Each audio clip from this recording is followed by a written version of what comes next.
बिस्मिल्लाहिर्रहमानिर्रहीम। अस्सलाम वालेकुम। क्या हाल है? तो आप देखने वालों के सब अपने घर में खुश रहें, आबाद रहें, आमीन सुम्मा आमीन। आज हम आलू गोश्त की रेसिपी लेकर आए हैं और जिसके लिए हमने प्याज एक पाव फ्राई करके रख लिया है और ये तकरीबन 1 कप फ्राई किया हुआ प्याज होना चाहिए, ठीक है।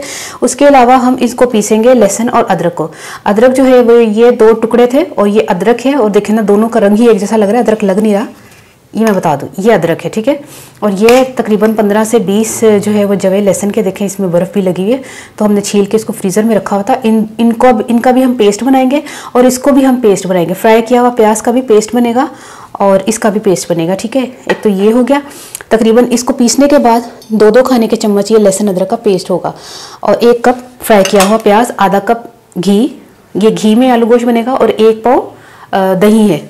जो मसाले नहीं पीसने उनका मैं बता दूं कि 2 तेज़ पत्ता है, 12-15 जो है काली मिर्च है, 4 लौंग और 2 टुकड़े दालचीनी के, और ये लाल मिर्च 2 चम्मच और 1 खाने का चम्मच कश्मीरी लाल मिर्च, ये सिर्फ रंग के लिए है। हाफ़ टी स्पून हल्दी, नमक अपने टेस्ट के हिसाब से, नमक तो फिर बाद में भी डल जाता है, आपको पता ही है।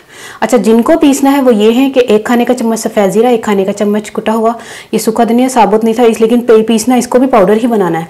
तो छोटा सा टुकड़ा ये जायफल का है और थोड़ी सी जावित्री है और 2 बड़ी इलायची, इनको पीसना है। आखिर में हम गरम मसाला इस्तेमाल करेंगे 1 टीस्पून और 5 मैंने आलू लिए, छिलका उतार लिया इनका और इनको भी हम काटेंगे। तो 1 किलो गोश्त है, ठीक है। गोश्त आप कोई सा भी ले सकते हैं, जिसमें आप बीफ भी ले सकते हैं, मटन भी ले सकते हैं, और चिकन का तरीका का ज़रा मुख्तलिफ है क्योंकि उनको ज़रा भूनते भूनते ही चिकन गल जाता है, तो इसको थोड़ा हम टाइम लगेगा गलने में।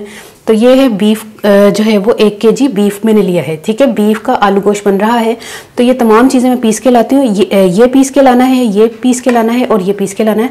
तो फिर मैं मिलती हूँ पीसने के बाद।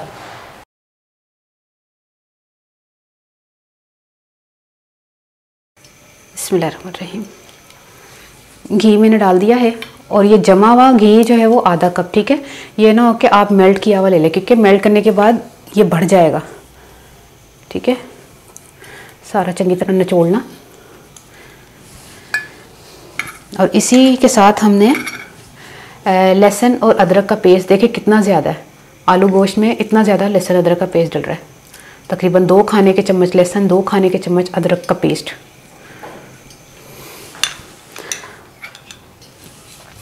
इसको हम जो है ना खाली लहसुन अदरक को नहीं भूनेंगे, लहसुन अदरक के साथ हम साथ में गोश्त को भी भूनेंगे, ठीक है।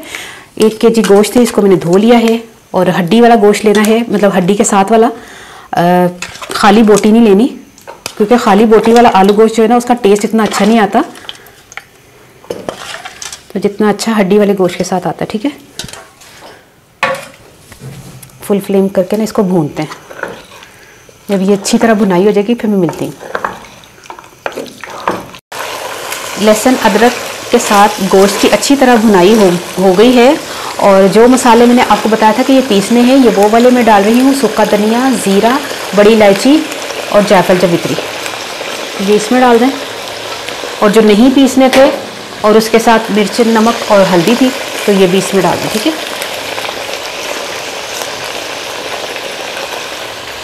बाकी आपने जो है वो 1 पाव दही है ये, ठीक है, दही भी डाल दें।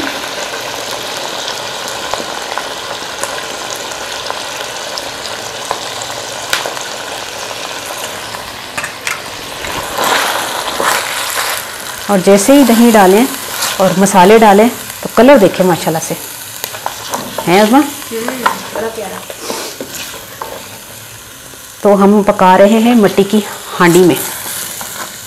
मट्टी की हांडी में पकाने का ना काम समझ ले सब्र तहम्मुल वाला काम है। लेकिन ये कि फिर वो जो मैं एक बात करने लगी थी कि वो जो गैस नहीं होती, वो जो सिलेंडर में हम बनाते हैं वो फिर ज़रा ख़त्म होगी। लेकिन ये कि आप प्रेशर कुकर में पका सकते हैं, लेकिन जो इसका टेस्ट ना उसका कोई मुकाबला नहीं है, तो हम तो प्रेशर कुकर इस्तेमाल नहीं कर रहे। ये देखें, अभी से कलर देखें। और लेकिन हमने इसमें क्या करना है कि पानी डालना है क्योंकि जो गोश्त को गलाने के लिए तो आपको पता है पानी की ज़रूरत होगी, तो पानी डालते हैं और इसको गलने के लिए रख देते हैं, ठीक है। बिस्मिल्लाह। तकरीबन 2 गिलास मैंने पानी डाल दिया है और गोश्त को हमने ढक्कन लगा के गलने तक इसको पकाना है। ठीक है, मीडियम फ्लेम पर आपने रखना है और स्लो भी करना पड़े स्लो कर लीजिएगा, क्योंकि मिट्टी की हांडी थोड़ा टाइम लगता है, इसको उबाल तो आएगा नहीं। तो पहले तो फुल कर लें, फिर उसके बाद मीडियम करके तो गलने तक इसको पकाते हैं। ठीक है, अच्छी तरह गोश्त गल चुका है, मैंने चेक की है बोटी तोड़ के, तो ज़बरदस्त ये टूटी जा रही है। तो इसमें अब हमने क्या करना है कि जो फ्राई किया हुआ प्याज था ना, जो हमने पीस लिया था, वो डाल दें। और इसके साथ ही हमने आलू के जो 5 आलू लिए थे उसके बड़े बड़े हमने आलू को साइज़ रखना है। ठीक है, छोटे साइज़ के आलू नहीं रखने, आलू गोश्त में छोटे छोटे आलू नहीं अच्छे लगते। कीमा आलू जड़ा ना ਉਹਦੇ 'ਚ ਭਾਵੇਂ छोटे हो जाए, ਇਹਦੇ 'ਚ ਤੇ ਜ਼ਰਾ ਵੱਡੇ ਵੱਡੇ ਚੰਗੇ ਲੱਗਦੇ ਨੇ।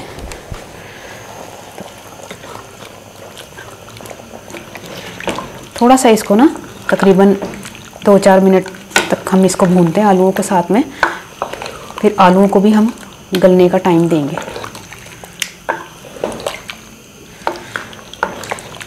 आलू की अच्छी तरह भुनाई हो गई है। बिस्मिल्लाहिर्रहमानिर्रहीम, इसमें 2 गिलास हमने पानी डाल देना।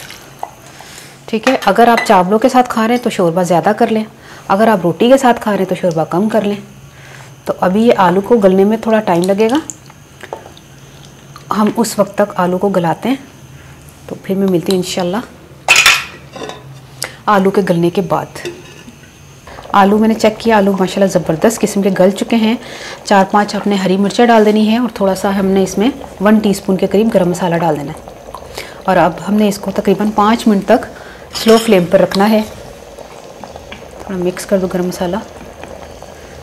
अच्छा, अब हमने इसको 5 मिनट के लिए रखना है, सिर्फ इस तरह स्लो फ्लेम पर ढक कर ना। मैं 5 मिनट के बाद मिलती हूँ। ये देखिए मिट्टी की हांडी को मैंने उतारे हुए तकरीबन 1 मिनट हो गया है, क्योंकि 1 मिनट में आपको पता है जब मैंने उतारा है उसके बाद ये बर्तन वगैरह रखा है किस में डालना है, तो इतनी देर में अभी तक इसके जो है ना गड़क हो रही है। तो हूँ मैं नाल ही पंजाबी ते आलू कैसे ज़बरदस्त गले नहीं माशाल्लाह है। माशाल्लाह माशाल्लाह बड़ी बेहतरीन आलू गोश्त की रेसिपी तैयार हो गई है। तो बस की करा मैं उसमें तंदूर की रोटी होए नाल। बिस्मिल्लाहिर्रहमानिर्रहीम। अच्छा, ਇਹ ਵੇਖੇ 1 किलो मैं बीफ लिया सी, ਉਹਦੇ ਵਿੱਚ ਨਾ ਮੈਂ ਕੀ ਕਹਿੰਦੇ ਨੇ ਉਹਦੇ ਵਿੱਚ नहीं मतलब प्याज लाल करके ना मैं कढ़ लिया सी। ठीक है, उस तो बाद ਉਹਨੂੰ ਪੀਸਿਆ ਵੇ प्याज ਨੂੰ, फिर लसन अदरक ਨੂੰ पीस के ना ਉਹ ਪਾਇਆ ਵੇ। उस तो बाद फिर मैं दही एक पा सारा पा के सारा कुछ समान वगैरह पा के जायफल जवित्री और की कहते ने सुक्का धनिया जीरा सारिया चीज़ा मैं पाइया ने, उन्होंने पीसिया मैं काली मिर्चा तो लौंग नहीं पीसिया, तो जड़ा तेज़ पत्ता। देखो माशाल्लाह ज़बरदस्त चावल नाल भी खादा जा सकता है, तो वैसे भी खादा जा सकता है। मेरा वो ना की कहते ने इस पासे मेरी हांडी पई दी है, तो वो दूर पै रही, मेरा हाथ मेरा दूर पै रहा उसमें। ते आलिया नु आज कर लेने ये हला ठीक है हुन। हाँ हुन ठीक है। ओदे ना जड़ा अदा ढक्कन हांडी दा ज़बरदस्त। और शोरबा भी मैं बहुत ज़्यादा नहीं रखा, तो बहुत ही पतला भी नहीं रखा, बिल्कुल नॉर्मल शोरबा लगे है ना। हाँ, तो यह वेखे कैसा बन गया माशाल्लाह। तो ट्राई करके मैं दसना। आखिरी जो फिर मैं उन्होंने आलू गला लिया। आलू मैं तकरीबन 5 लेसन किन्ने होंगे तकरीबन आलू 1 किलो तो थोड़े सारे ज़्यादा, आधा किलो तो थोड़े सारे ज़्यादा होने ने, 1 किलो तो बहुत ज़्यादा ना। अच्छा, तो ट्राई करके मैं दसना तुहानू रेसिपी कैसी लगी। असी तो बस खाइए जाके, तो तुसी जड़ा ट्राई करो। ठीक है माशाल्लाह। ठीक है, ओके है, अल्लाह हाफिज़। देखते नहीं जाएगा उसमें। हाँ लिया ठीक है, ऐना ठीक है। बाकी हांडी ऐदे है, ऐदे तो बहुत प्यारा लग रहा है ना। आहो ऐदे मिट्टी की हांडी का स्वाद ही हो रहा की ख्याल है। सही गल, सोना भी लग रहा है, प्या होया भी। देखो जरा मिट्टी की हांडी ज़्यादा नहीं प्यारा लग रहा है। देसी स्टाइल दोनों च देखो केड़ा सही लग रहा है। देसी स्टाइल ज़्यादा चंगा लग रहा है मन।